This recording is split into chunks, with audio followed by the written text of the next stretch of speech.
Hey everyone, in today's video I'm going to show you how to transfer WhatsApp to another link. So I'm just transfer my WhatsApp this phone to this phone. So simply at first open your WhatsApp and need to install WhatsApp in this phone. Press on agree and continue. As you can see, showing a three dot at the top right corner. Press on link as this option. Press on profile, click on, press on to scan option. So you just easily scan this QR code, okay, and press on continue. Okay, continue.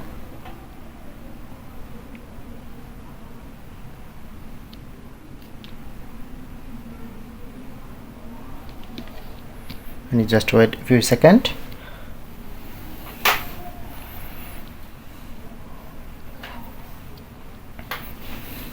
Okay, look here, now successfully transfer my WhatsApp this phone to this phone.